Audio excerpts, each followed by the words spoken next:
Esto es Subterfuge Radio.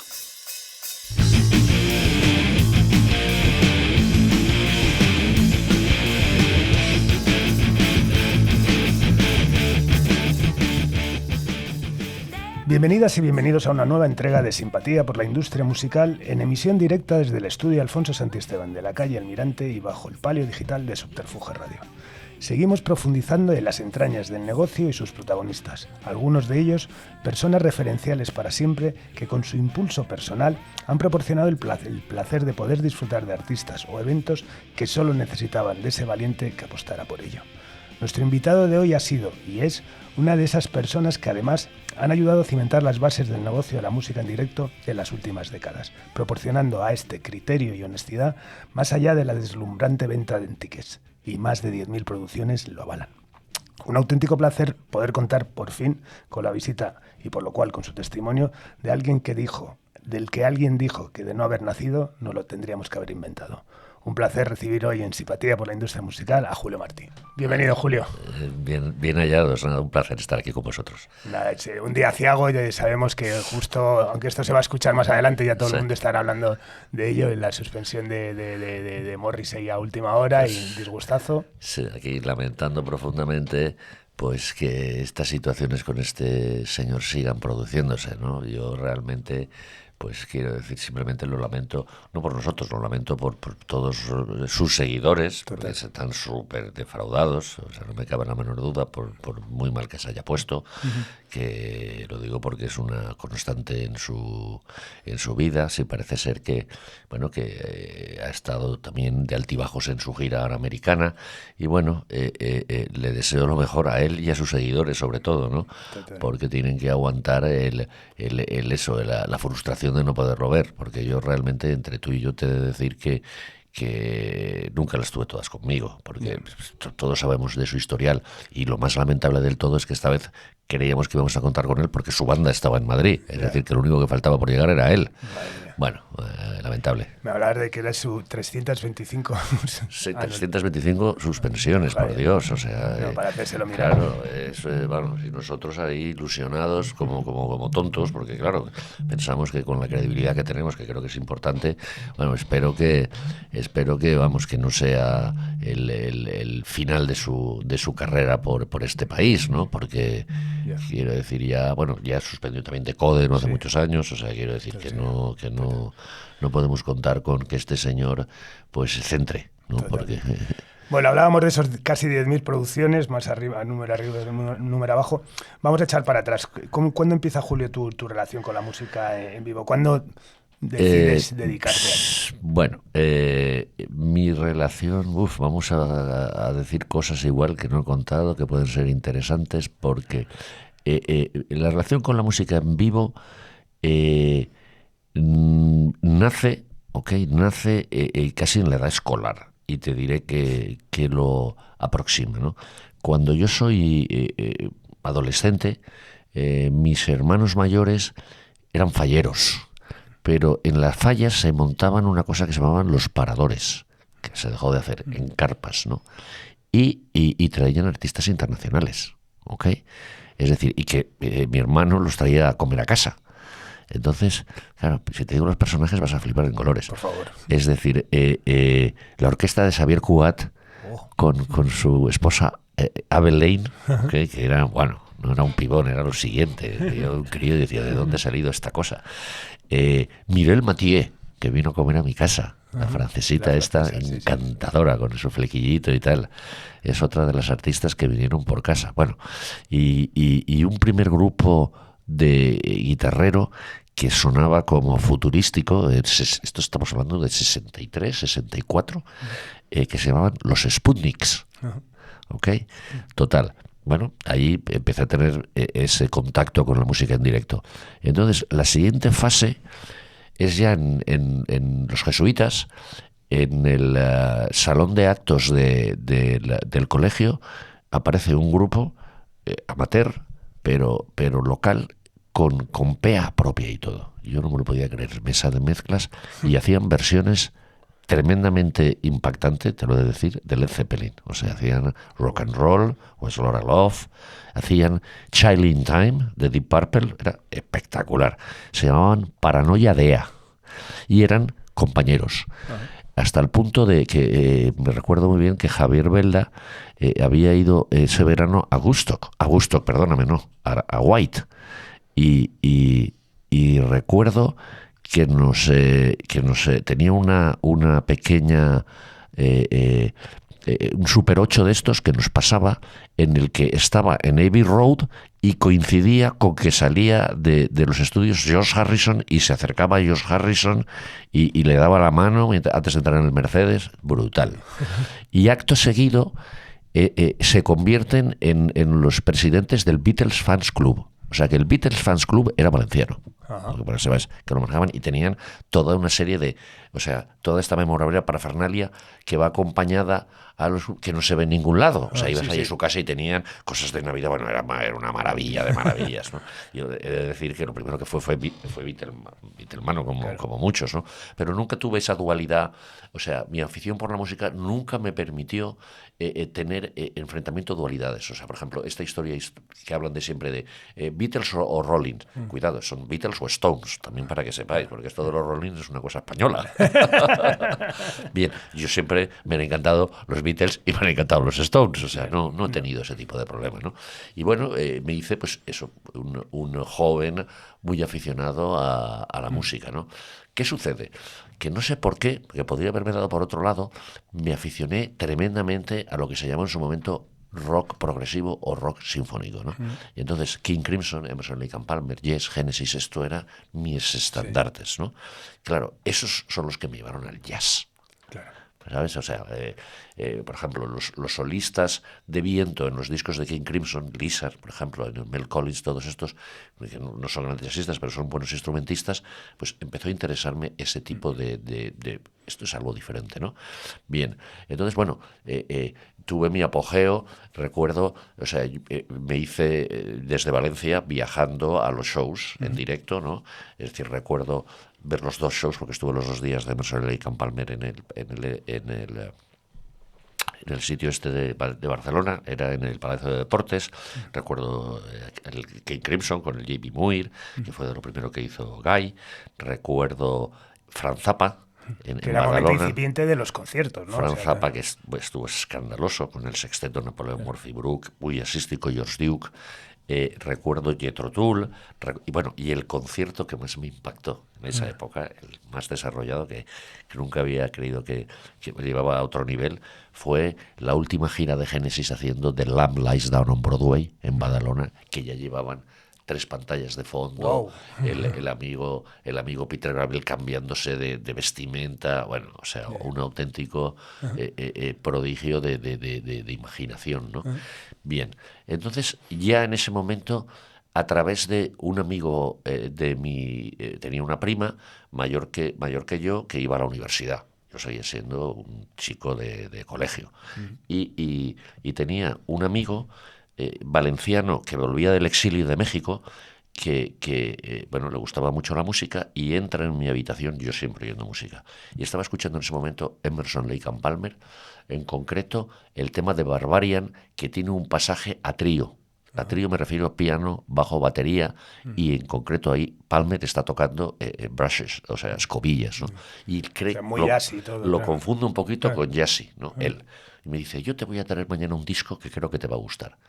Y ese señor me dio esto definitiva. Me trajo el disco Explorations de Bill Evans, con Scott LaFaro y Paul Motion. Y ahí, pues, mi vida cambió. O sea, me convertí, empecé con Bill Evans, mi hermano escuchaba algo de jazz, le pedí algún disco y afortunadamente el primero que me entrega era el doble de CBS de que se grabó a finales de los 50, 59, 60 de Charlie Mingus, el Better Get Into Your Soul.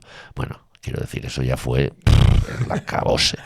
Total, ya enganchado totalmente con el tema jazzístico, me interesó por la escena local. Que es exigua, pero claro, existe. Entonces apareció un trío que se llamaba Valencia Jazz, que yo no solo sigo, sino que recuerdo perfectamente ayudar a negociar con ellos, siendo yo un crío, su contrato para tocar en un local donde actuaban semanalmente, 1.000 pesetas para cada uno, ¿no? Y bueno, en esa relación, que nace, estando en ese local en concreto, aparece otra persona, que está montando un bar de música amplio. Es decir, que iba a poner clásica, iba a poner contemporánea, iba a poner jazz, iba a poner rock, iba a poner pop, o sea, un sitio dedicado, se llamaba Dicas, en un pasaje. Y bueno, y yo pues me hice amigo del personaje y nada, íbamos a comprar discos a Andorra, o sea, con viajes nocturnos en un R5, y traíamos 100 discos, porque claro, en esa época es que no había nada, y había que comprar de todo, para que sepáis, o sea, era una cosa tremenda. Y efectivamente, este hombre, que tenía un poco de caudal económico a través de sus padres, compra una discoteca, que bajo mi influencia se transforma en el primer club de jazz de la ciudad, que tuvo por nombre Tres Tristes Tigres. Yo lo basé en que estaba leyendo en ese momento la novela de Cabrera Infante, que me impactó muchísimo, sobre la vida nocturna de La Habana, que si alguien quiere leer algún día Tres Tristes Tigres le va a fascinar. Fue muy inspiracional, ¿no? Y entonces, bueno, todos diciendo, bueno, este nombre, ¿qué tal? La gente llamaba Los Tigres, a Tres Tristes Tigres, y allí conocí al personaje, digamos, decisivo y clave en mi vida. Don Vicente Montoliu Massana, Tete Montoliu. Probablemente un gigante de la música, ¿no? La gente no sabe realmente lo gigante que era Tete Montoliu, adorado por todos los grandes músicos americanos, una mezcla que iba desde Art Tatum a Bill Evans, o sea, asimilando toda la cultura jazzística que se había producido a lo largo de 50 años de historia del piano, y lo llevaba a un límite tremendamente increíble, adorado por Dexter Gordon. Bueno, lo digo porque cuando empecé a trabajar con Dexter Gordon, me decía, ¿dónde está el gran señor de Cataluña? Entonces, bueno, a través de este club conocí a Tete y empecé a trabajar con Tete, empecé a hacer conciertos en el club. En el 76. Llevas ya la programación de la sala. Llevaba la programación de la sala. Ahí conocí, bueno, yo qué sé, hay personajes que dices, bueno, puedes decir por cantantes curiosos, ¿no? Imagínate, cantaba jazz la hija del legendario tenor español Miguel Fleta. Se llamaba Elia Fleta. Y recuerdo, por ahora mencionar, haber trabajado con Elia Fleta, porque también era en el periodo este con Tete. Y luego la escena de jazz madrileña y catalana también interactuó, recuerdo muy bien. El whisky jazz aquí en efectivamente, Madrid. entonces Jean-Luc Ballet, que era un pianista habló de la época. Pepe Nieto habló la última vez. Jean-Luc era otro de los pianistas asiduos, ¿no? Pierre Viboris, el batería de Tete, con otros tipos de proyectos, porque claro, aparte de venir Tete, los usaba como sección rítmica para artistas internacionales que se dejaban caer. El organista Lou Bennett, que era muy vivía en Cambrils y era muy asiduo de la escena jazzística, él y su Hammond. Y bueno, eso no me permitió, bueno, pues eso, introducirme, de tal manera que en el 77 ya, es decir, fíjate, estamos a punto de hacer 50 años. Yo empecé en el 76, o sea que el año que viene serán 50 años. Que es cuando habrá que celebrarlo.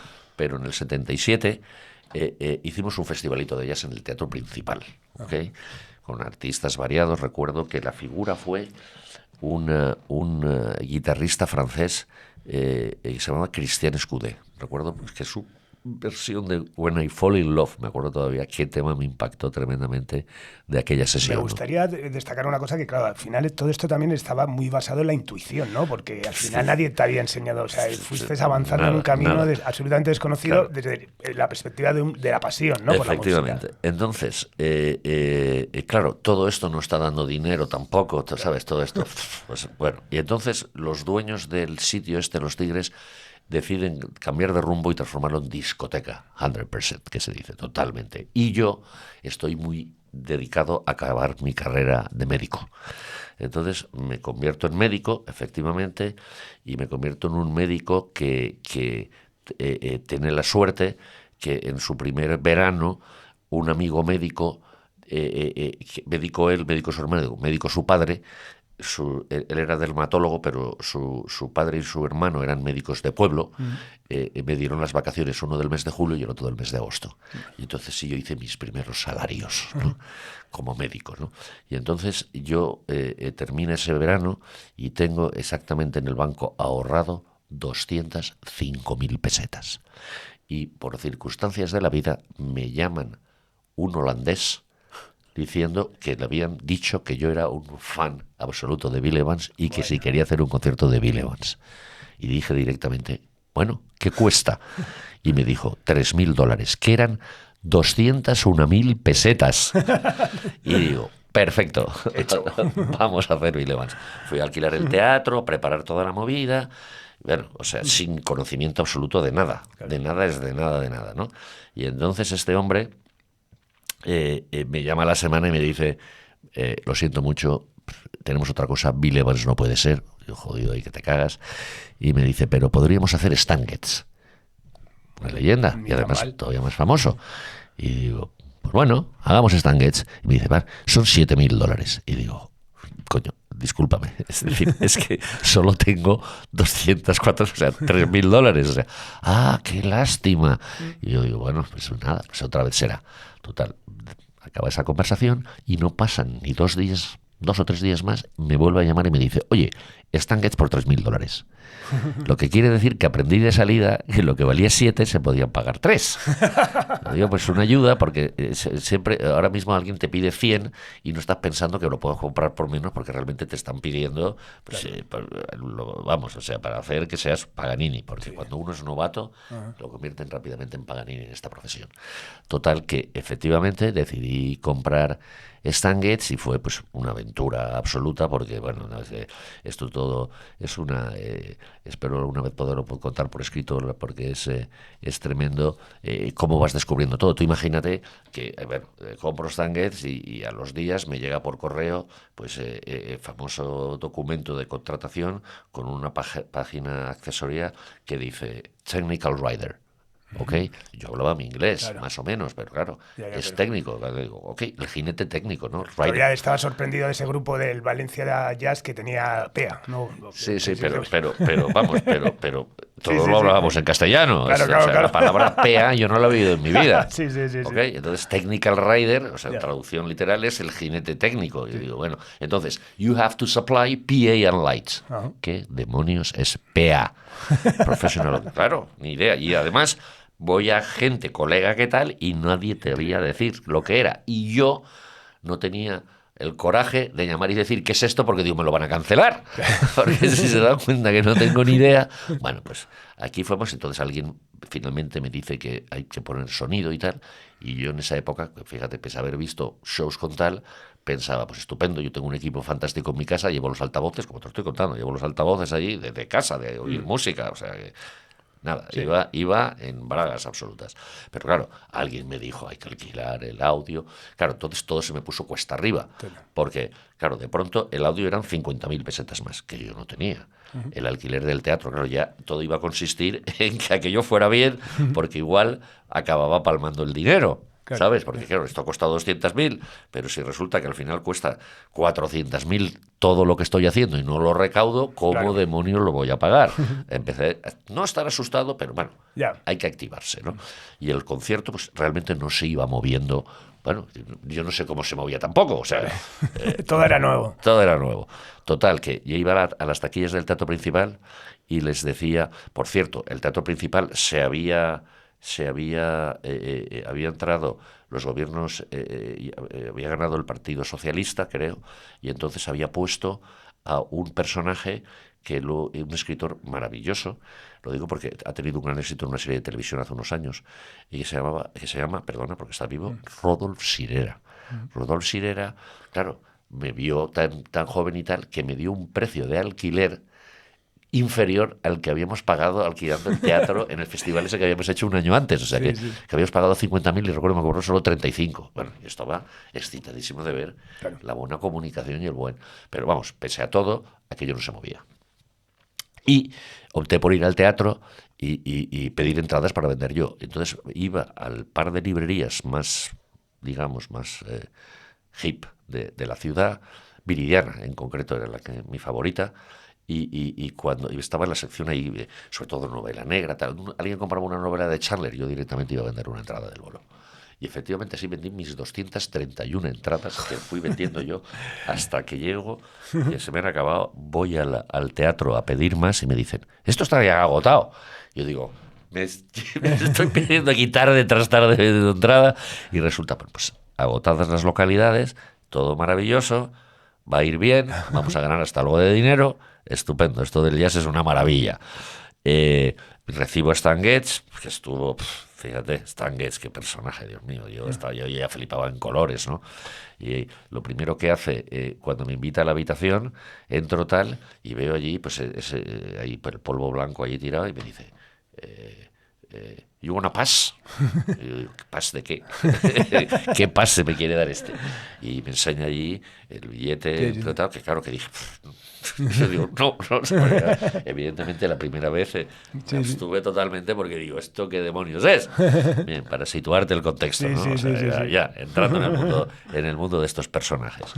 Y nada, hacemos soundcheck, todo muy bien, todo estupendo, y de pronto llega el concierto, llega la noche y se presentan todo el público, evidentemente, y unas 350 personas en la calle que quieren entrar.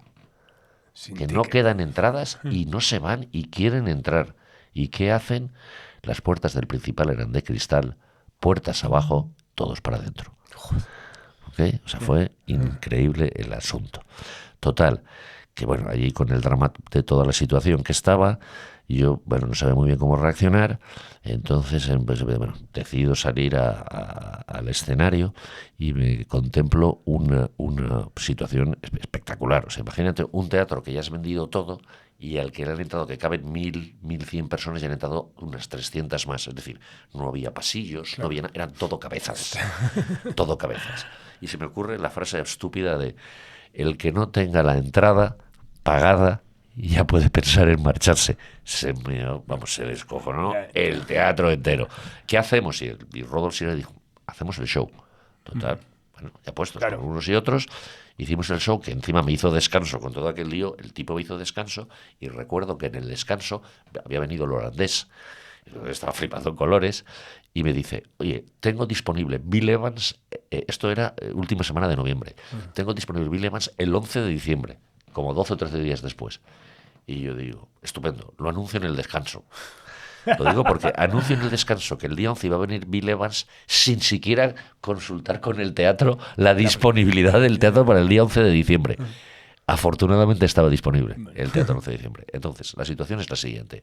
Termina el show, todo maravillosamente bien, vale, pues estupendo, tengo más dinero. En 15 días, Bill Evans, o sea, lo que yo quería hacer. O sea, Stan Getz estuvo maravilloso. Stan Getz es Dios, pero yo quería Bill Evans, ¿no? Entonces, el día siguiente compro el periódico Las Provincias, era el periódico más leído de Valencia, Las Provincias, hasta que se produjo el golpe de Milán del Bosch, que pasaron todos al Levante. Porque claro, ya, o sea, fue una pasada de raya total de la María Consuelo Reina, que era la dueña del periódico, que era más franquista que Franco. Total. Las Provincias de ese día, yo desde que tenía uso de razón, mi familia compraba a diario Las Provincias, ¿no? Y Las Provincias era un periódico que tenía en la portada siempre 4 fotografías. O sea, era Las Provincias arriba, la cabecera, y luego con cada una de las fotografías, los protagonistas de la noticia. Sí, 4 noticias del día en 4 fotos con sus bases explicando las noticias esas. Bueno, por primera vez en mi vida compro Las Provincias y es una foto completa de la entrada del Principal, todos los vídeos, todo suelto, y el titular: escándalo en el Principal. Madre mía. Y digo, se acabó mi carrera. Bueno, a la semana me estaban llamando de toda España. Sí. O sea, lo que parecía que era un desastre fue. Y al mismo tiempo, he de decir que se produjeron desperfectos en el teatro que me tocó pagar. Es decir, el alquiler habían sido 35.000 pesetas y tuve que pagar 60.000 de desperfectos. ¿Okay? Que el dinero, el resultado, lo tenía.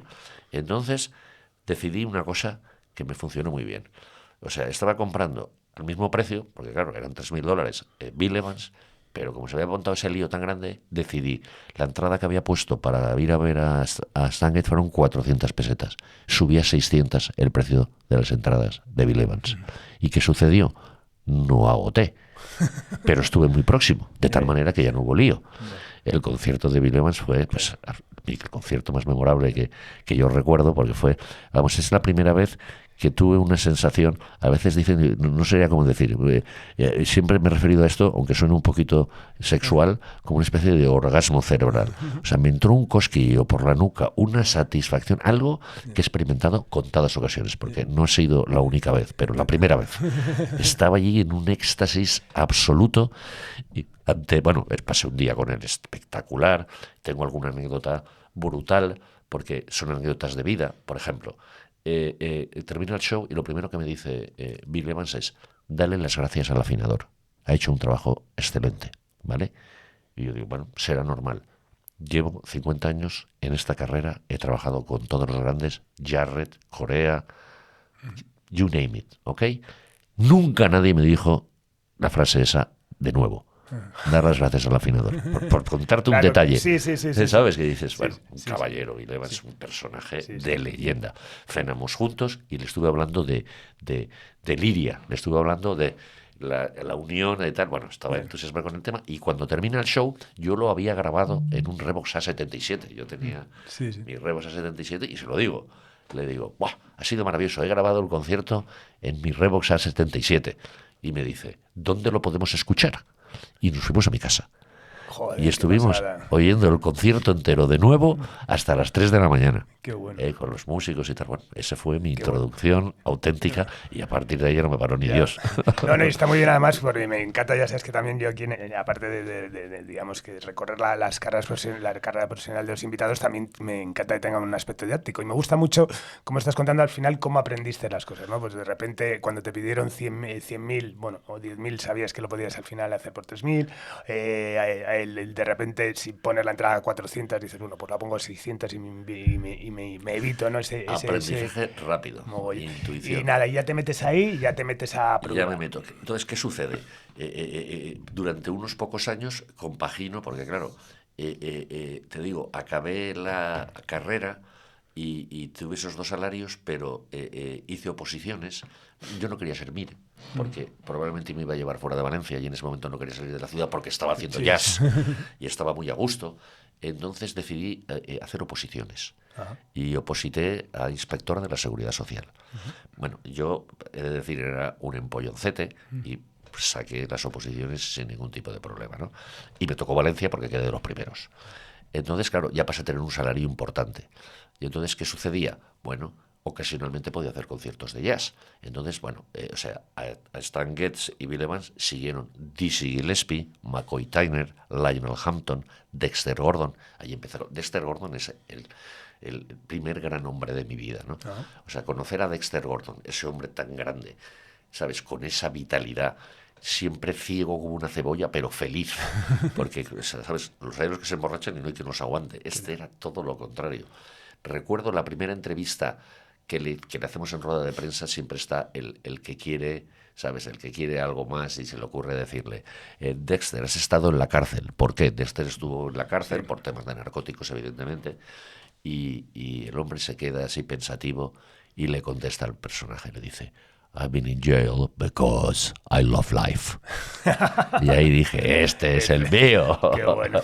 Total, bueno, con Dexter tuve una amistad espectacular porque trabajé todo lo que podía. Cada vez que Dexter estaba de gira, yo hacía Dexter Gordon.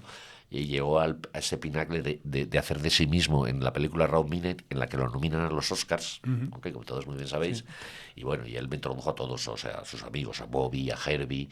Bueno, empecé a vivir mi vida jazzística. Claro, ser un referente además del mundo del jazz. Y solo me dedicaba al jazz, porque claro, estaba involucrado 100%. Y aparte de hacer Valencia, ya empiezas a hacer también el Festival de San Sebastián, cosas claro, así. En el 80, justo el año después, como de tal, retomé el Festival de Jazz de Barcelona que había desaparecido. ¿Ok? Porque hice Bill Evans el verano del 80, entablé una relación tremenda con Víctor Jou, que era el dueño de Celeste, ¿okay? El Celeste original. Y en el Celeste tocó Bill Evans, que también me montó, ya empecé a tener los líos con todos estos, con las drogas, como te he contado, porque lo de la cocaína del otro era festivo, pero Bill estaba metido en un problema grave de suicidio. Sí, sí. ¿Okay? Porque sus músicos me dicen en julio, oye, tienes que hablar con Bill. Y Bill me dice, yo sé lo que está pasando y sé que y duró 2 meses más. Además el tema de la heroína, en el que Él se estaba pinchaba claro. Speedball. Joder, Speedball es mezclar heroína y cocaína y pinchárselas conjuntamente. Y él llega a Barcelona y tiene su heroína, porque eso siempre tiene que tener, porque es con la heroína, si no la tienes, te entra el manjacuco ese que se llama mono, que todos conocéis, o sea, un drama total. Y lo que no le faltaba era la cocaína. Total, yo de eso no es que no tenía ni idea, o sea, ¿dónde se consigue eso? Y apareció alguien en el club, que dijo, yo puedo conseguir cocaína. Estupendo. Total, hizo una primera parte típica de Bill Evans, solo con de Lockhands, su estilo se llamaba manos cerradas. O sea, se mantenía en un par de octavas, con las manos cerradas, la cabeza agacha y tocando muy introspectivamente, maravilloso, pero introspectivamente y todo muy centrado. Llegó la cocaína en el intermedio, el hombre se pinchaba, que atiende, ya ni buscaba vena ni nada, se lo hacía intramuscular, fíjate cómo estaba ya de mal el pobre. Total, pasó de Lohans a saltar por el teclado de arriba abajo con el público preguntándome qué había pasado, para que veas tú el cambio tan tremendo que se produjo. Bueno, tuve una magnífica relación con Victor Joe, empezamos a hacer shows allí, recuerdo Phil Goods en acústico, Jerry Mulligan, es decir, estábamos en una situación ahí tope. En el verano del 80, Art Black y los Jazz Messengers trajeron por primera vez en gira mundial a un niño de 17 años, del que todavía soy amigo, que se llamaba Wynton Marsalis, que ahora mismo es, digamos, el icono del jazz en los Estados Unidos, ¿no? Bien, pues eso, conocí a Wynton con 17 años, ¿no? Y lo llevé de marcha, que dijo, it's the best hangout I had since, ¿sabes? Porque claro, ¿a quién se llevaba a estos chavales después del bolo de marcha? Bien, él tenía 17, discúlpame, en 1970 yo tenía 24, sí, claro, 23, perdona, sí. Tenía 23. Bueno, total, recuperamos el Festival de Jazz en el 80 con Victor Joe. Yo tenía muy buena relación con Valentí Grau, que era el que llevaba la Jazz Cava de Tarrasa, que fue el que me introdujo a Tete Montoliu. Y entonces pues hicimos el de Barcelona, el de Valencia, porque la Diputación vio que esto debería ser bien, contratamos un festival en Valencia, se enteraron más gente. Mi querido Chema Ojeda, que el otro día estuvo conmigo, porque él lleva la fundación de Miguel Ríos, a contarte todos estos personajes, en Granada. Otros chavales jóvenes que habían montado, yo lo mío lo había llamado Colectivo Promoción Jazz. Pues habían unos chicos en Sevilla que tenían el colectivo Jazz Freeway, ¿ok? Y luego mi queridísimo Javier Estrella, personaje clave en el desarrollo de la música en este país a nivel institucional, que me contrató en Madrid. Y entonces hice giras. En concreto, monté, por ejemplo, un trío que nunca había estado junto de grandes estrellas del jazz. O sea, una cosa que se me ocurre a mí, quiero este tío, con estos no están. Y cambiando los personajes, acabé haciendo una gira con Hank Jones, leyenda del piano, al piano, Ray Brown, otra de las grandes leyendas del contrabajo, y Roy Haynes, a la batería. Roy Haynes, que ha muerto hace poco con 99 años de edad, solo para contarte. Bueno, ese trío nunca había tocado junto, y yo fui el que creó, total, empecé a darme cuenta también que podía crear eventos, ¿no? Con grandes figuras del jazz. Y era un novato, o sea, ahí solo tenía 1 año de experiencia. Bueno, todo esto fue mejorando, fue impulsándose, y yo en el año 83, son 3 años más, ya saqué mi oposición. Encima, pues como soy, pues eso, me ves, buen comunicador, soy muy bueno para arreglar cosas y echar una mano.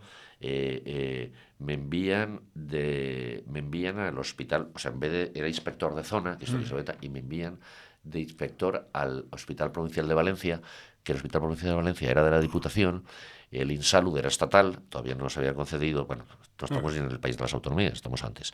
Entonces había ahí un conflicto de intereses, había un lío de cojones, y me envían para echar una mano, y llego y enseguida se resuelve el conflicto, ¿okay? Y me hacen inspector del Hospital Provincial, o sea que ya estoy situado en el provincial. Y poco tiempo después hay otra nueva renovación, y entonces pues, somos el equipo joven, son todos ya bastante mayores, algunos que se jubilan y tal que cual, montan un nuevo jefe del Insalud en Valencia, y a mí este nuevo jefe me hace el jefe del departamento de asistencia sanitaria del Insalud. Vamos, yo manejaba todos los presupuestos de todos los hospitales, ¿no? O sea, 13.000 millones de pesetas de la época.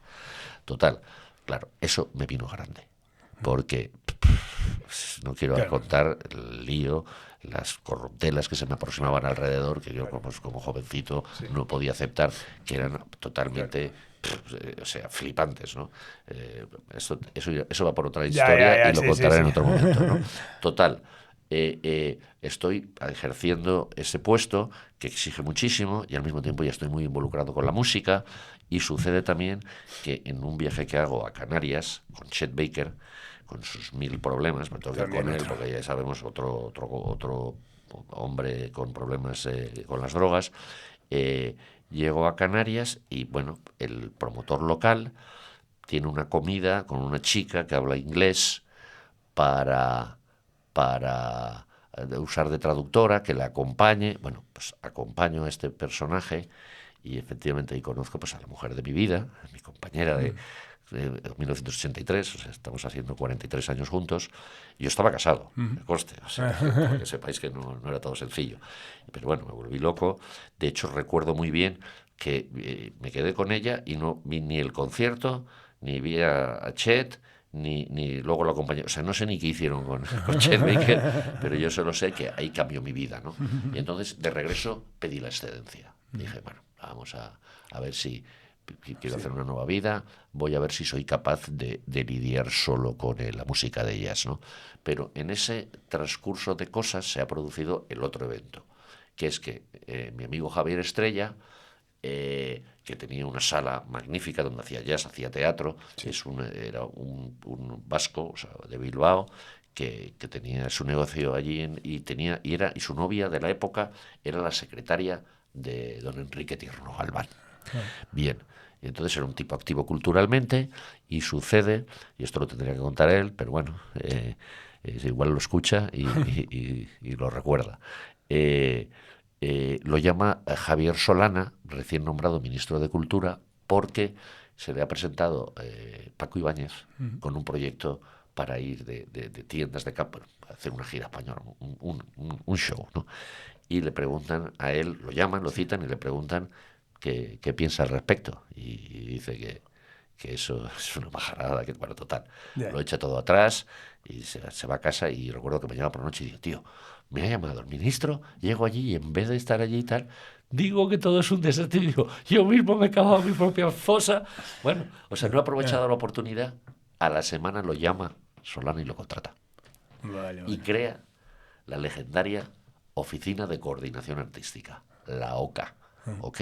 Y desde la OCA del Ministerio de Cultura se crean los festivales de jazz a nivel nacional, el que daba ayudas. Él crea la Cumbre Flamenca, el Festival de Teatro de Madrid. Luego, aparte del jazz, luego creamos el Llegó la Salsa.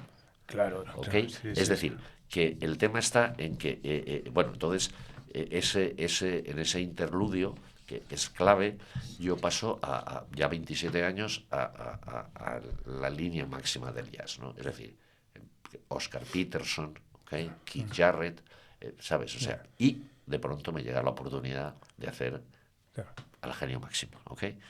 Noviembre de 1983 conozco a Miles Davis. Bueno, eso es un life-changing moment, que dicen los americanos, un momento que tu vida cambia absolutamente porque estás conociendo y estás tratando, y encima yo que soy joven y ahí todos le doraban la píldora, tantos de rodillas delante de él, bueno, o sea, no te puedes imaginar el impacto que causa ese hombre a su alrededor y tal. Y yo que era chaval, yo era un cañero y claro, le encanté, porque yo le daba tralla, y le encanté. Él solía decirme, hey man, I like you, man. I like you, but you're too fucking white. Me decía, eres jodidamente blanco. Y yo, bueno, chico, todo lo que hay. Total, hicimos una amistad de muchos años que me ayudó pues, a tener un liderazgo, o sea, un español amigo de Miles Davis, pues todo el mundo estaba conmigo. Pero claro, eso me ayudó a introducirme en otros terrenos musicales, ¿no?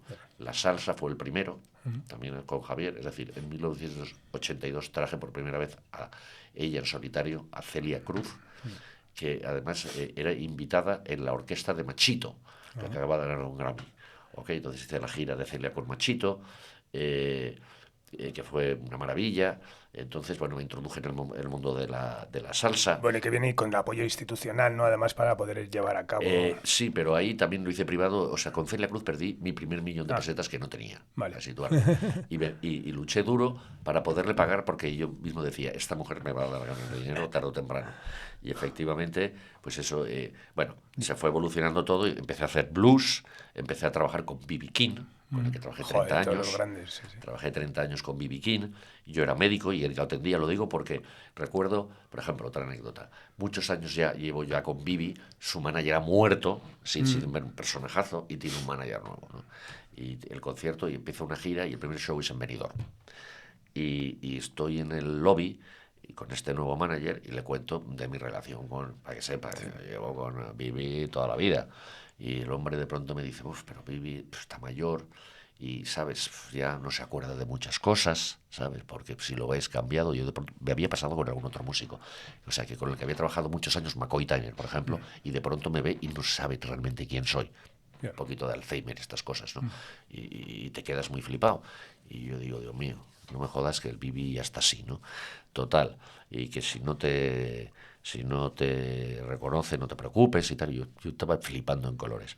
Y porque le estaba contando, pues eso, que yo lo había tratado, que era el único, que el único que se refería a mí como médico, ¿no? De todos los artistas que conozco, ¿no? Bueno, total. Llega el ascensor, nosotros estamos en un mostrador y el ascensor está como 15 a 20 metros, se abren las puertas, me ve B.B. y me dice, ¡Hey, Doc!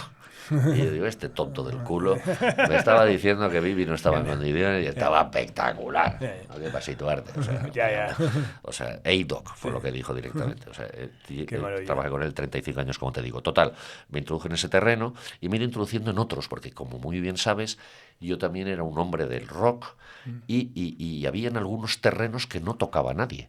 Entonces empecé a coger amistad con algunos de mis grandes ídolos. Porque, claro, hablando de los Beatles, por ejemplo, los que en su momento se llamaban los Beatles americanos, de una forma o de otra eran Crosby, Stills, Nash & Young. Y entonces empecé a hacer... trabajé con Crosby, Stills & Nash, trabajé también con David Crosby y Graham Nash solos, trabajé con Neil Young, es decir, me introduje con otros, por ejemplo, escena inglesa, Steve Winwood, he hecho de todo. He traído hasta Al Cooper, lo digo porque ¿quién se acuerda de Al Cooper que acompañó a Bob Dylan? Bueno, Bob Dylan también lo he trabajado, pero a través de Chris. Pero, o sea, me dio una vez, pero digo, quiero traer al Cooper, porque me gustaban sus discos en solitario y tal, y me traje al Cooper, que estaba casi medio ciego, y recuerdo que en Madrid lo hice en la calle Sala, que había una sala Heineken al principio de la calle Princesa, y a la izquierda, momentáneamente, donde antes había estado Discoplay. ¿Okay? O sea, la Arena. ¿Se llamaba Arena? No creo que era la Arena. No. Tenía otro nombre. Bueno. Pero bueno, es igual. 200 personas. Me metí más, o sea, lo saqué adelante como fuera. Lo digo porque ya era un tiempo en el que, bueno, y de todo, es decir, yo recuerdo, por ejemplo, mi primera sorpresa de artistas, en el 92, bueno, junto a Javier Estrella creamos todo. Claro. Creamos los veranos de la villa como se conciben, los hacíamos prácticamente nosotros. Sí. ¿Okay? Yo recuerdo veranos de la villa, o sea, en el 92 en veranos de la villa hicimos por primera vez a Van Morrison. ¿Okay? Fíjate, ya hace años de esto, ¿no? Y en veranos de la villa hacíamos de todo. Luego, en el 84 creamos el Llegó la Salsa. ¿Okay? Luego, lo de los brasileños. O sea, tú imagínate el primer año que estamos haciendo a Antonio Carlos Jobim, Joao Gilberto. O sea, no os podéis imaginar qué personaje era Joao Gilberto. Bueno, Caetano. Sí. Todos, o sea, ¿quién quedaba? La hermana María Betania, por hablar de los de esa época, Gal Costa, etcétera, etcétera, etcétera. Porque luego, claro, represento a Marisa Monte, que es la última total, y este verano hacemos Seu George, que es lo máximo de lo máximo. Es decir, mi relación con el mundo brasileño. Luego, a finales de los 80 nos movimos, porque también influenciados por Francia, al mundo africano. Cuando empezamos a traer a Salif Keita, a Papa Wemba, a Youssou N'Dour. Es decir, que me he permitido, y encima, para colmo ya de males, la última influencia que me llega a finales de los 80 a través de Manolo Grosso en Sevilla, que era un personaje tremendo, es un personaje tremendo, discúlpame, muy aficionado a la música, lo digo porque lo podéis seguir en Amazon, porque es uno de los grandes críticos de Amazon, ¿sabes? En Amazon hay gente que le da por hacer, y él hace unas críticas brutales, le gusta todo música alternativa al personaje, ¿no? Y él me dice, he conocido una banda de clásica que parece de rock and roll, tenemos que traer eso, Michael Nyman Band, ¿okay? Entonces eso me introdujo a ese mundo. Allí con el que hice amistad tremenda en aquella época fue con Philip Glass himself, ¿okay? Al que le hizo un estreno mundial, La Bella y la Bestia, de Jean Cocteau, y mantuvimos la película con los diálogos, eliminamos la banda sonora y la transformamos en ópera. Qué bueno. Se estrenó en La Maestranza en el junio de 1990. En todo este esplendor mío que estoy haciendo de todo, tengo un cenit en el 92 en la Expo de Sevilla, porque en la Expo de Sevilla yo hacía de todo. De hecho, hice los 3 días más increíbles de la historia del jazz en este país y pasó muy soto, ¿sabes? ¿Por qué? Porque había que comprarse un ticket de la Expo para acceder a esto. O sea, no se abrió al público de la manera que se tenía que haber abierto. Y me dieron presupuesto para 3 días solo. Y en 3 días, bueno, me había un presupuesto increíble, hice lo que nunca se ha visto en este país. Y te voy al grano porque fueron 3 noches. La primera noche, estamos hablando de 1992, se había muerto ya Miles Davis y hicimos un homenaje a Miles Davis. Actuó primero Jerry Mulligan, que montó el Birth of the Cool, la primera gran expresión musical, año 49, de Miles, con una banda espectacular. Después, no, eso actuó segundo, porque primero actuó Kenny Garrett, que era un alumno de Miles, que había estado tocando en su última formación para recordar el tema. Luego se hizo Birth of the Cool y terminé con el VSOP, o sea, Tony Williams, Ron Carter, Herbie Hancock, Wayne Shorter, y la trompeta la tocó Freddie Hubbard, el VSOP, día de homenaje a Miles. El segundo, con mi querido Tete de cabeza, grandes del bebop, y me traje a todos los que vean vivos. Bobby Hutcherson, Phil Woods, Tete, Ray Brown, etcétera, etcétera, etcétera, porque, o sea, increíble. Y en la tercera noche era exactamente la noche en la que se celebraba el 25 aniversario de la muerte de John Coltrane. Y traje a todos, menos a su mujer y a su viuda, a todos los músicos vivos que habían tocado con él. Pharoah Sanders, Archie Shepp, McCoy Tyner, Reggie Werman, Elvin Jones. O sea, esa es mi noche favorita de casi mi vida entera, ¿no? Total. Y eso lo aderezábamos con que en el Palenque hacíamos big bands. Llevé la de Count Basie, la de Duke Ellington, hasta... Bueno, había que ser tantas que llevé hasta la Pasadena Roof Orchestra, la Glenn Miller, o sea, todo lo que había por el planeta, y lo combiné con orquestas de salsa, la de Tito Puente, la de Óscar de León, etcétera, etcétera, etcétera, hasta 23 orquestas. Eso lo combiné con la noche, el día inaugural de la Expo, que montamos una gran día de música de salsa. Actuó Celia Cruz, Tito Puente, Rubén Blades, Óscar de León. Lo presentó Antonio Banderas y Carmen Maura, tampoco se me olvidará, que lo retransmitió Telemundi, y fue otro fracaso, te explico. Era el día inaugural de la Expo y era todo bajo invitación. ¿Y dónde fue la gente el día inaugural de la Expo? Se fue a la Plaza de Toros a ver a Curro Romero. Claro, y allí no apareció nadie, bueno, nadie no, habían 6.000 invitados y aparecieron 1.500. Bueno, el tema está que empieza la gala, allí está lleno de gente fuera que quiere entrar, y bueno, abramos las puertas, porque quiero decir que son gente que ha venido a la Expo. No, hay que esperar a los invitados, y esperando a los invitados nos quedamos toda la noche. Quiero decir que no pasamos de 1.500 cuando podríamos haber tenido el espectáculo lleno. Ahí es donde también me di cuenta, lo tremendamente burocratizado que estaba hasta este tema de la Expo, ¿no? Porque todo esto se le podía haber dado... Bueno, total. A partir de ahí, también tengo que contar, porque situaciones políticas son curiosas, yo estoy viviendo toda mi vida en proyectos musicales muy vinculados a las ayudas y a las gestiones institucionales, porque todas estas músicas realmente no daban dinero. Esto no era el camino paralelo al mainstream, al tal. Totalmente, pero bueno, traduciendo todo ese tipo de músicas en España, ¿no? Entonces, ¿qué sucede? Sucede lo que yo no me esperaba, ¿no? Cambia las directrices políticas del país, ¿ok? Entonces gana por un lado Aznar, En Valencia, por otro lado, Guitarra Reverbera, estos ganan a la derecha, y entonces resulta que yo soy un empresario de la izquierda. Y digo, ¿cómo? Total, se me veta. Se me veta, porque en Valencia se me veta. No hay que contratarle a no hay que tal, desaparece. Bueno, tengo un punto extra adicional porque hicimos los shows de la Sociedad Estatal del Quinto Centenario. Lo digo porque ahí fue la última gira histórica de Fanny All Stars, otro de los momentos más grandes de mi carrera. ¿Okay? O sea, bueno, entonces a partir del 93 pues empiezo a sufrir porque yo quiero seguir haciendo esto, pero he hecho mucho dinero a lo largo de estos años y no estoy dispuesto a abandonar, ¿no? Claro. Es mi vida. Total, o sea, es mi pasión, o sea, yo no lo hacía nunca por dinero, bueno, hasta ahora, pero he ido en sub y baja toda la vida, o sea, la música es todo, ¿no? Entonces, ¿qué me sucede? Sucede que efectivamente tengo que defenderme de alguna manera. Entonces, la primera batalla, ¿no? Recuerdo que querían comprar en Valencia Ray Charles. Ray Charles era un artista mío, ¿vale? Entonces, pero a Julio Martín no hay que comprárselo. Y entonces me llamaba el manager de Ray Charles, decía, no quiero ni tal. Entonces, ¿qué hacemos? Yo digo, lo hago yo. Entonces yo compraba Ray Charles, perdía mucho dinero, pero Ray Charles lo hacía yo. Hasta que llegó un momento en que se dieron cuenta que tenían que era necesario conmigo.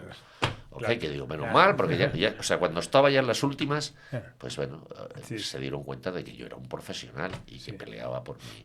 Y bueno, y me reintroduje maravillosamente bien, porque evidentemente lo mío es la música, nunca va a ser la política, entre otras cosas, porque dime tú la política que le puede interesar a gente como nosotros, que la música lo significa todo y no hay nada más transversal y más empático y más diverso que la música. Totalmente. Es decir, que quiero decir, todos podemos tener nuestras ideas de vida, porque, o sea, esto de política, yo ya lo considero, todo es política, evidentemente, pero por eso yo le llamo ideas de vida, porque no lo pienso como política. Y mis ideas de vida son muy sencillas, o sea, son educación para todos, vivienda para todos, sanidad para todos, bienestar para todos, al nivel que sea posible, y cultura al máximo nivel, porque es lo que produce más libertad. Eso es lo que creo yo. Y creo que lo puede conceder todos los políticos del mundo, solo que no acaban de planteárselo definitivamente. Porque creo que con eso todos saldrían en volandas, que siempre lo he dicho yo, irían todos porque un país como este, que tiene 90 millones de turistas, o sea, nosotros tenemos, vamos, afortunadamente, creo que España pues es un país pues encantador. Lo digo porque he ido por todo el mundo y no sabes lo que se aprecia a este país y cómo le gusta a los artistas venir a actuar en este país, ¿no? Totalmente. Bueno, pues efectivamente he podido seguir trabajando con toda la dedicación del mundo a la música, con los vaivenes, los sub y bajas. Entonces se produce el momento, ya estamos aquí hablando de la carrera entera, el momento clave, ¿no? Estamos, hay 20 millones de vicisitudes que no hemos contado, pero vamos, estamos contando los momentos, los nudos gordianos de la vida de uno, ¿no?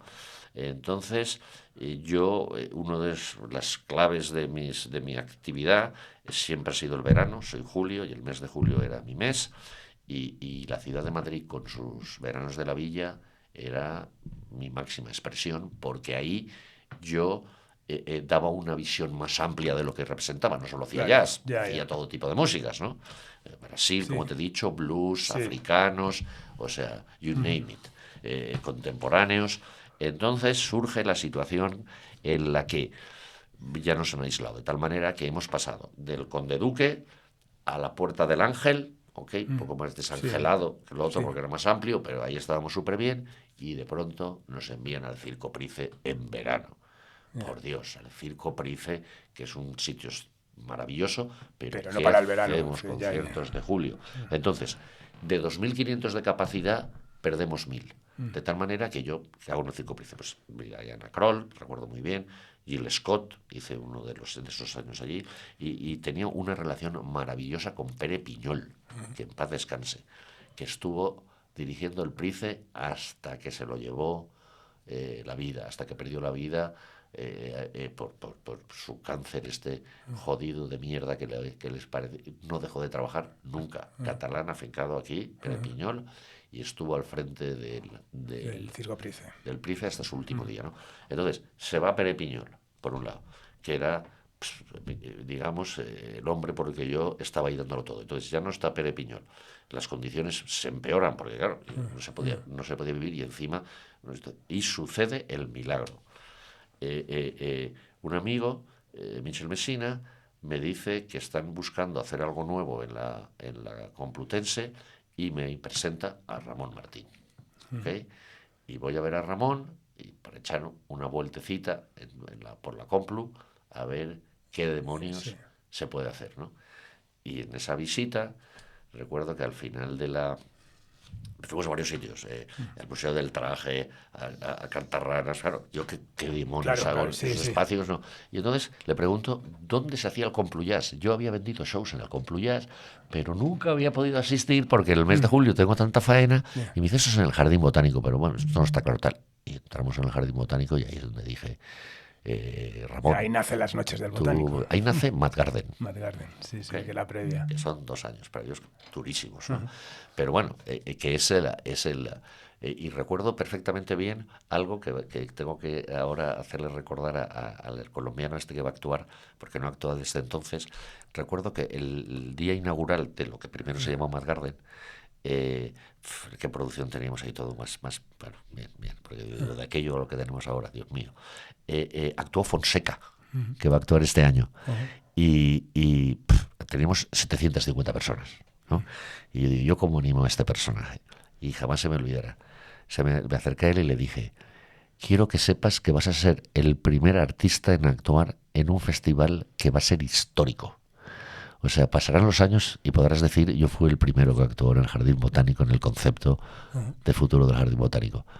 Y mira, qué bueno. Hasta la fecha. Entonces, bueno, pues esto, lo que ha ido pasando es que un sueño hecho realidad nos ha permitido, bueno, somos una interacción tremenda, claro. Ramón y yo, porque Ramón pues tiene una gran capacidad de producir, de darle todo el enfoque correcto, o sea, tiene un trabajo al detalle, cosa que es común, es decir, nosotros... ¿Qué es lo que ha dado la personalidad que tiene, claro, esa excelencia en todo, ¿no? Nosotros íbamos yendo a mejor y el único objetivo era mejorar el festival, claro. O sea, no nosotros, el festival, porque claro, estamos allí 50 días. O sea, el tema es disfrutar 50 días todos los veranos. Y con una competencia bestial a la hora también de traer artistas. Entonces, ¿qué vamos a hacer? Tenemos que tener todo. El mejor sonido, el mejor trato a la gente, los mejores baños, la manera más sencilla de comprarte tus bocadillos o tus cervezas sin tener que ponerte ni pulseras, ni ir a máquinas, ni tonterías. Es decir, bueno, como se hacía All Style. Sí. Claro, somos exagerados. Bueno, yo el año que viene cumplo 70 ya, o sea que no sé exactamente, pero vamos, yo es como mi mentor, porque a todo esto hemos estado hablando, hemos obviado al personaje clave cuando yo introduzco Miles Davis, que es George Wein. Es decir, yo en el año 84, y esto ha sido un lapsus ahí tremendo, porque dices el aprendizaje, yo en el año 84 conozco a George Wein. George Wein es el hombre clave en lo que se llaman festivales de verano. O sea, George crea el festival.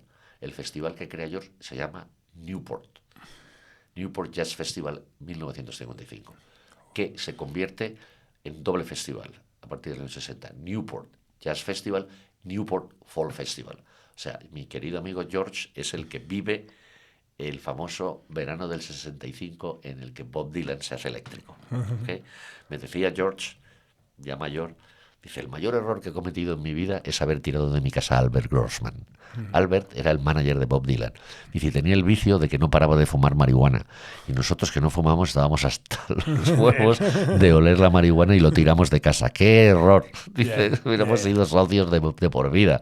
O sea, esto me contaba George, que tenía todo el negocio del jazz y tenía todo el negocio del folk, solo que lo dejó de lado, ¿no? El negocio del folk. Y todas esas referencias al final fueron aplicadas también al modelo de me las... fue enseñando los modelos, me fue explicando patrocinio, es decir, el patrocinio se inicia a través mío también, porque el patrocinio, nada tenía patrocinio. Pero Dios me dijo, tienes que hacer esto, y yo empecé a ir a las marcas. Nadie había ido, nadie que se dedicara a la cultura, a la música se acercó a las marcas. Yo fui el primero que me acerqué a las marcas, ¿no? Entonces, Fortune, el tabaco, el alcohol, que era lo que él también tenía. Él tenía el cool, tenía, bueno, bien. Lo que pasa es que este hombre que estaba en otra dimensión y en otra liga, él consiguió un contrato extraordinario con American Express y él era el que vendía los Golden Tickets en todos los Estados Unidos. ¿Okay? Bueno, imagínate lo que es eso. Era un negocio, si no recuerdo mal, de $600 millones. Vamos, George en su casa, yo iba a su casa iba a su casa de Vans a programar. Yo era el pequeño, es decir, este hombre que tenía, cuando yo lo conozco, 40 años más que yo, tenía a sus asesores, jefes de booking, que estarían en la cincuentena, y de pronto aparece el niño de 27 años que tiene que el jazz latino. ¿Qué es eso del jazz latino? Pues tenéis que hacer jazz latino. ¿Habéis oído hablar de Iraquere? ¿Qué es Iraquere? Bueno, que estaba en los discos, pero no en las giras. Entonces ya Paquito de Rivera había salido de Cuba, pues está Paquito, está Camilo, está el otro, están luego otras corrientes, George Adams, Don Pullen, que era uno de mis grupos climáticos, que solo grababa en Europa, a través de mi amigo el holandés. Lo fichó Blue Note. Es decir que, bueno, y empecé a introducirme en las discográficas a través del jazz. Claro. Bueno, y el cambio para yo pasar a otro terreno, porque yo no había pisado una discográfica en el año 91, 92, que creo que fue el momento del cambio, en mis ya 14 o 15 años de carrera. Los negocios No, discográficos. conocía gente discográfica, pero claro, no se jugaba conmigo, y el jazz aquí no vendía nada, es decir, me enviaban discos, pero yo jamás había pisado una sola discográfica, hasta que aparece en mi vida otro personaje clave. Yo tengo un club en la Sala 4 y que consigo una concesión de la Diputación de Valencia en la plaza del Ayuntamiento, que empiezo a programar música, jazz y de todo, pero empiezo a hacer también cosas españolas. Yo siempre tuve una atracción particular por el flamenco. Yo, de hecho, presenté dentro del Festival de Jazz de George en Estados Unidos, todas las cosas que traje fue el flamenco.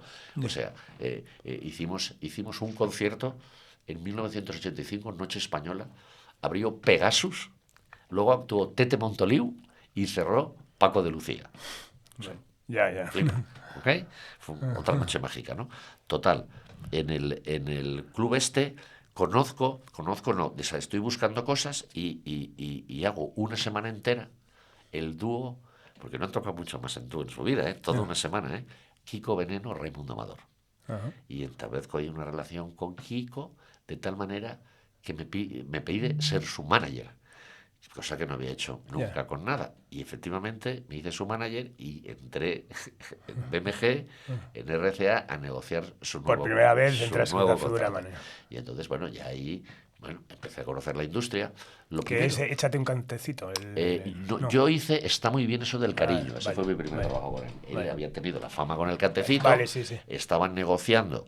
En su momento esta mujer que se llamaba Paz Tejedor, que se acabó yendo a Cuba, que trabajaba con Santiago Auserón, su nuevo contrato. Y las condiciones no está muy bien eso del cariño, poco de respeto, es todo referido a paz. Entonces, bueno, yo entré y solo te puedo decir que la cifra que conseguí fue 5 veces superior a la que Paz estaba negociando. No conocía el tema, pero tenía suficiente capacidad para, total, que ahí empecé una nueva etapa de mi carrera, porque he hecho discos, como muy bien saben, creé un sello que duró poco nuestra relación, desafortunadamente, porque tuvimos unos años ahí tremendos, porque, como muy bien sabes también, en un momento así de euforia y de buena movida musical, fui el productor musical de Calle 54, de Fernando Trueba. Pero bueno, las cosas se torcieron absurdamente entre nosotros y se quebró una relación. Yo estaba encantado. Y llegó a incluir el club que se abrió también en Madrid. Efectivamente, creamos Lola Records. Y en Lola Records, nuestro primer disco, que fue ganador de Grammy y de todo, y tuvo un gran éxito, fue el Michel Camilo Tomatito Spain, el primero. Que ese disco, es un disco que tengo en propiedad, por un ejemplo, y tengo, lo que pasa es que me lo distribuyo, estoy recabando cosas. Ahora estoy abierto un nuevo sello pequeñito que se llama Julio Martí Presenta. Estoy próximo a alguien que conocí en la época de mis inicios, que hacíamos conciertos juntos, ¿no? En McCoy Tyler y cosas así, en el 80-81, que es Fernando Rosado. Entonces yo tengo una relación con Fernando Caronte de todos estos años, fantástico. Y las amistades a veces son más importantes que otro tipo de situaciones, ¿no? Y entonces él me echa una mano, ¿no? Ahora lo que menos me interesa a mí ahora mismo es aparte de mi festival, la parte creativa, que es el dejar el legado. Es decir, a mí me gustaría crear un poco más de legado audiovisual con respecto a lo que hacemos. Es decir, para mí ha sido muy motivante durante estas décadas muchas de las filmaciones que se han hecho en el Festival de Montreux. Claro. ¿Okay? Por ejemplo, la calle de Marvin Gaye probablemente es la grabación más importante que se pueda ver de Marvin Gaye.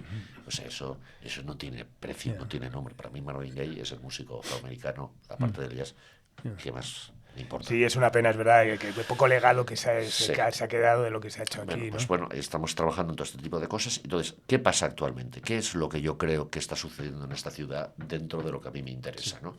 Me interesa en el sentido de que puede provocar un impacto internacional de calidad, de nivel, ¿no? Que es este cruce que se ha producido espectacularmente bien en esta ciudad de músicos iberoamericanos. Odio la palabra latino y aprovecho aquí para decir, porque de latino no hay nada, para que lo sepáis todos, porque esto está escrito por grandes historiadores, grandes tal. Es decir, Latinoamérica es un invento de Francia, ¿ok? Para involucrarse en el tema, pero es Iberoamérica por Portugal o Hispanoamérica. Latinos somos nosotros, efectivamente, pero no ellos.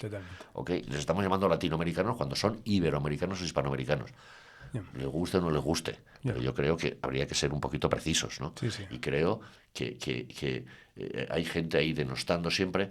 Bueno, yo que realmente para esto soy muy, porque he vivido mucho, toda la gente del otro lado del continente nos adoran, nos aprecian y la gente cree, o sea, la leyenda negra esta de mierda que nos comemos todos, incluidos políticos, porque veo políticos, sobre todo políticos de izquierda, son muy torpes con ese tema, porque creen que somos una mierda y somos la leche. Discúlpame que te lo diga. Y el primero, Hernán Cortés. Me encantaría, si pudieran algún día, hacer una serie en torno a Hernán Cortés. Y si alguien quiere saber en qué se pueden basar, el dios de la lluvia reina sobre México. Es una novela hecha por un checoslovaco en la que se van a quedar fascinados de la integridad y del valor de ese hombre.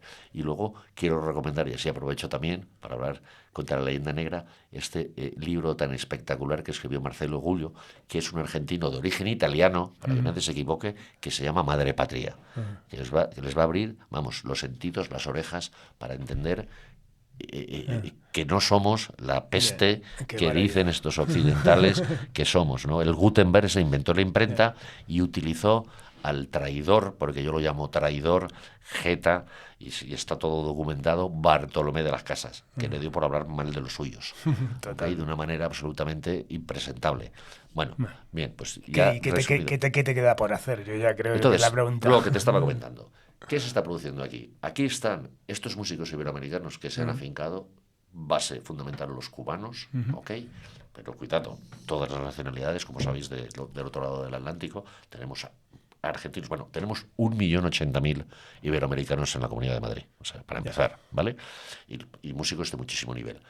Los músicos de jazz, que cada vez han sido más creativos, que, cuidado, algunos de ellos son, por ejemplo, todos los que han estado en torno al mundo de Paco de Lucía, no sé, ahora mismo puedo mencionarte a Antonio Serrano.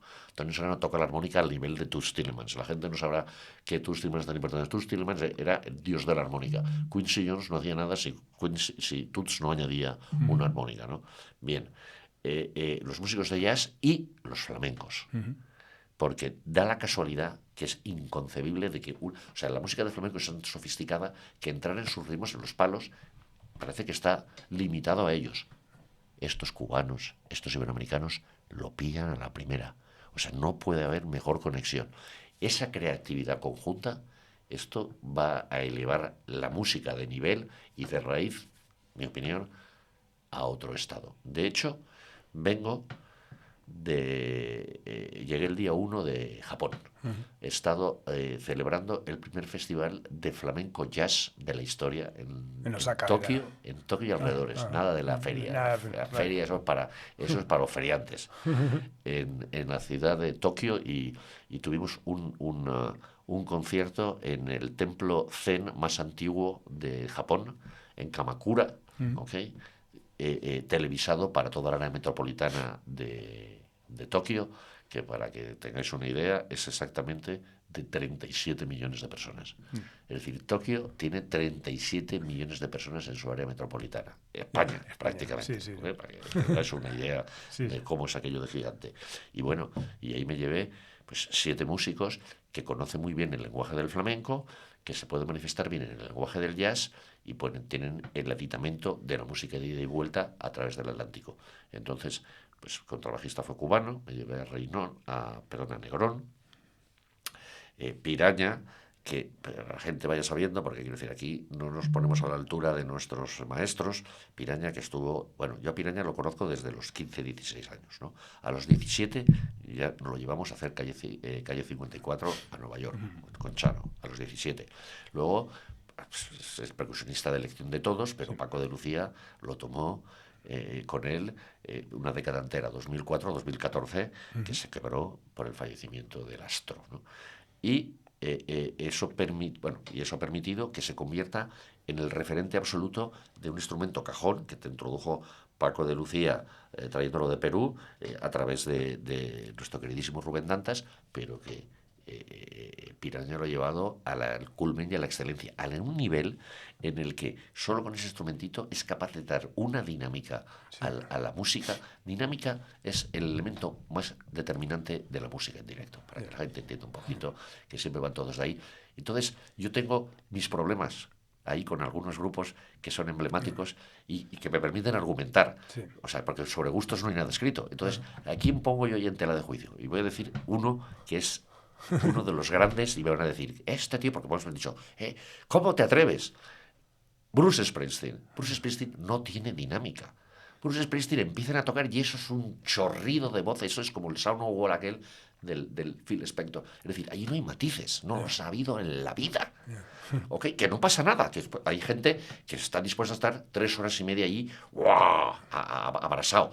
Las baladas y tal tampoco tienen dinámica, porque te dijeron, cuando se baja de tono sigue siendo una... O sea, no hay sutileza.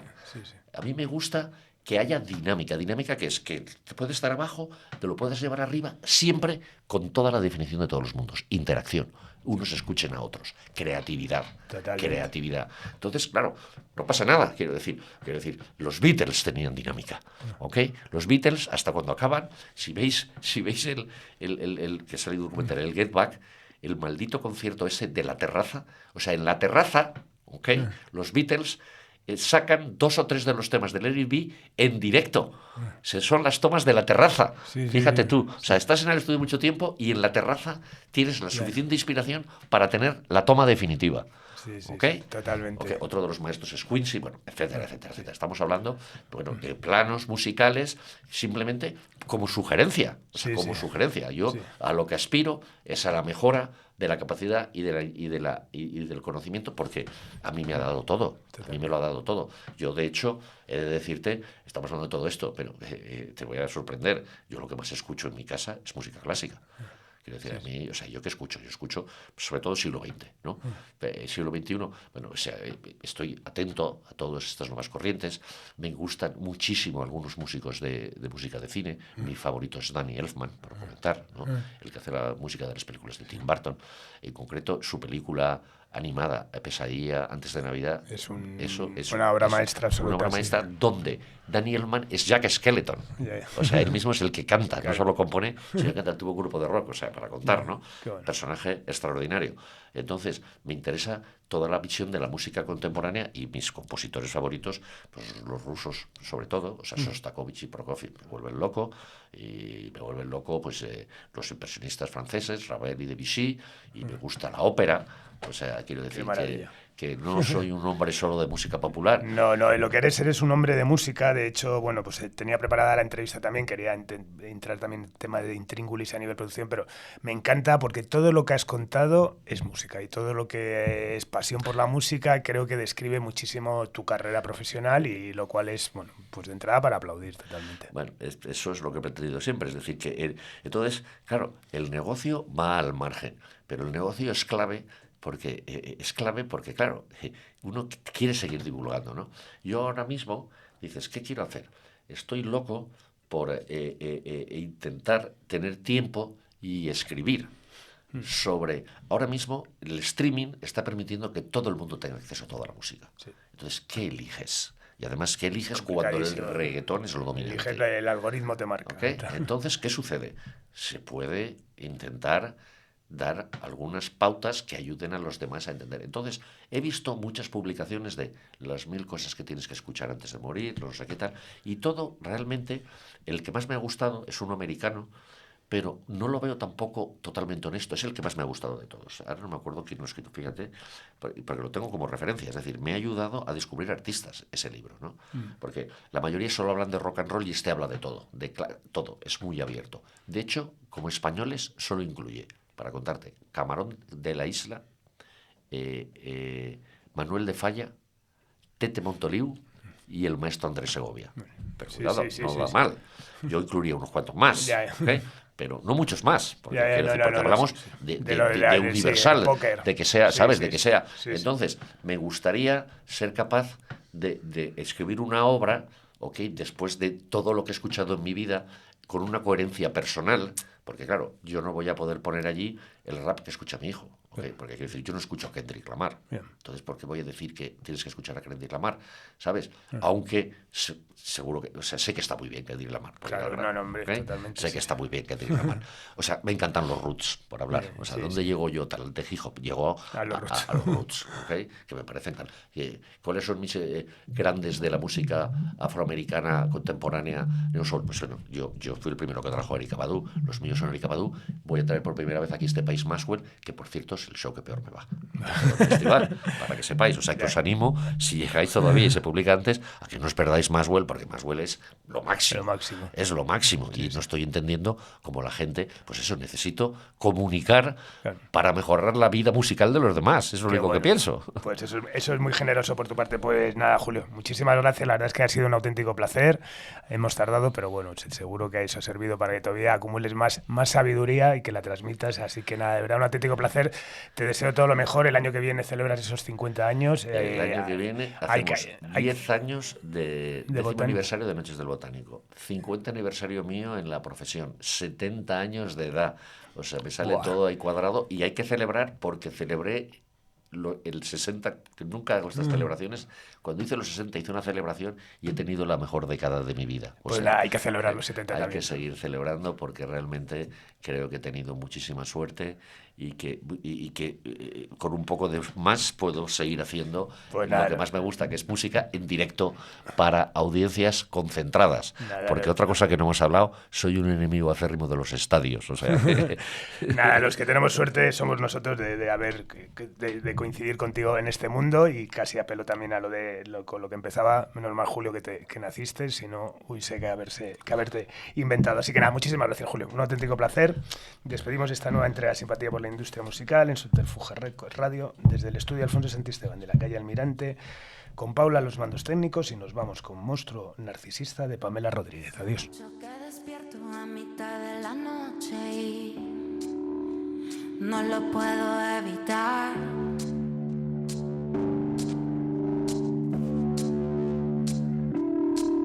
Van pasando las horas, se va haciendo mañana. Quiero cafeína, hacerle frente a un día